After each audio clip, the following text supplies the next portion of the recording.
Purwane motende kod weche mag welo motim kawuono. Jatend piny Kenya William Ruto welo jotend migepe 10 kendo ochwalo kwan jotend migepe ma osegwel nyaka 20. E gwelo makamano, jatend piny onywando jodita 4 mag duond bura mar ODM e lemo madito e sirkal.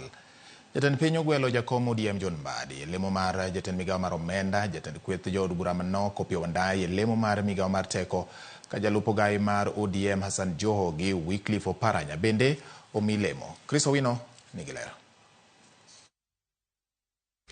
Ndalo auchiel bang' gwelo jotend migepe 10 e buch jotend migepe mare manyien, jatend piny William Ruto ogwelo jotend migepe mamoko 10 kendo chwalo kwan jotend migepe nyaka 20. I have nominated the following persons for consideration and approval by the National Assembly for appointment as cabinet secretaries. E tielo mar ariyo mar gwelo jotend migepe, Ruto otieko weche mosebedo ka fuong'ore e wi loso piny owacho mar Barwabar bang' gwelo jotend migepe 4 kowuok e duond bura mar ODM. Josiasa mag ODM ma hapgi oleng'ore gin jatend kweth jood bura manok Opiyo Wandayi madhi telo ne migawo mar teko, jakom duond bura mar ODM John Mbadi makoro nigi ting' mar chiero uchumi ma pacho kae, Ali Hassan Joho madhi telo ne migawo mar weche mag nam kaachiel kod mwandu manie bwolo.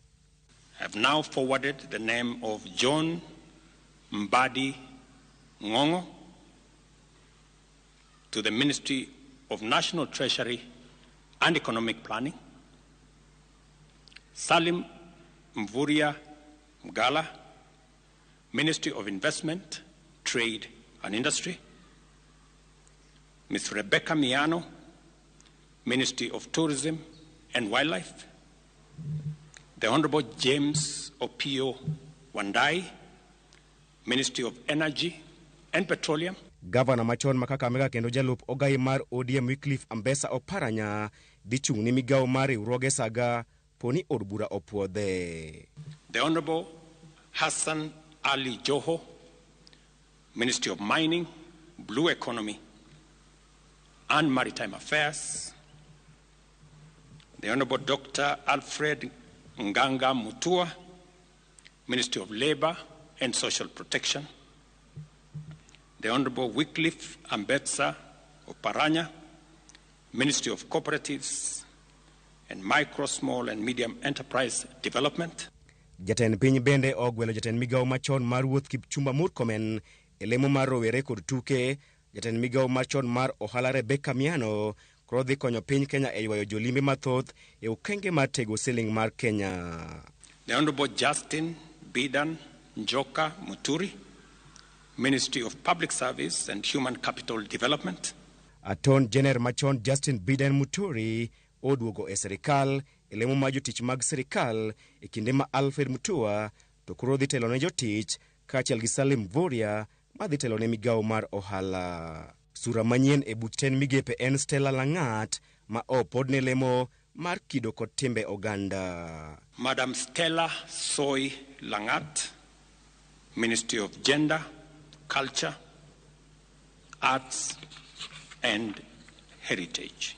E twak mare, Ruto onyiso geno mare ni chuogo migepe monywando josiasa mag ODM dhi konyo piny Kenya e goyo okang' e chenro mag dongruok kaachiel gi riwo ogendni duto ma pacho kae. I know and I understand acutely the huge expectation of the people of Kenya on me and this administration.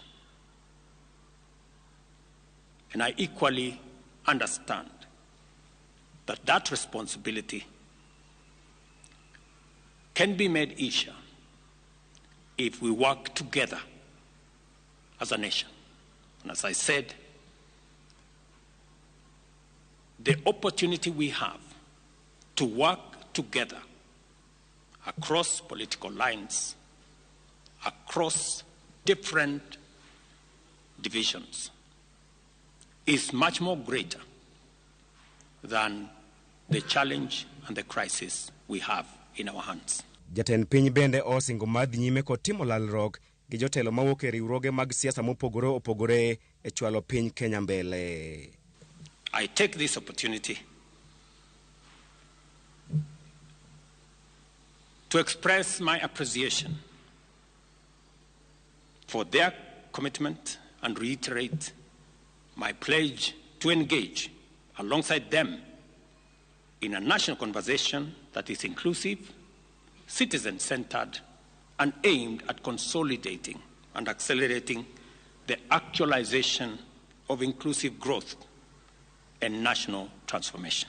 Ne opako jotelo mag siasa mane oketo tenge chung' magi mag siasa kendo yie mar goyo mbaka ewi midhiero mochomo piny Kenya e kindeni.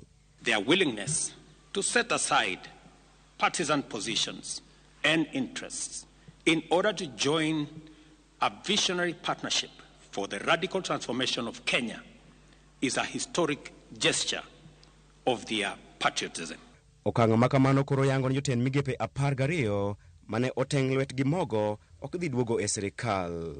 Jotend migepe go gin Profesa Juguna Ndung'u mar omenda, Moses Kuria mar chenro mag sirikal, Eliud Owalo mar tudruok, Mithika Linturi mar pur, Simon Chelugui mar riwruoge saga, Aisha Juma mar kido kod timbe oganda, Ababu Namwamba mar tuke, Susan Nahumicha mar thieth, Ezekiel Mashogu mar somo, Penina Malonza mar pinje mag Afrika ma ugwe kod Zakaria Njeru mar weche mag pi. Kata kamano, jatend piny pod nigi thuolo mar gwelo jotend migepe 2 kaluwore ni chik omiye thuolo mar gwelo jotend migepe e kinda 14 kod 22.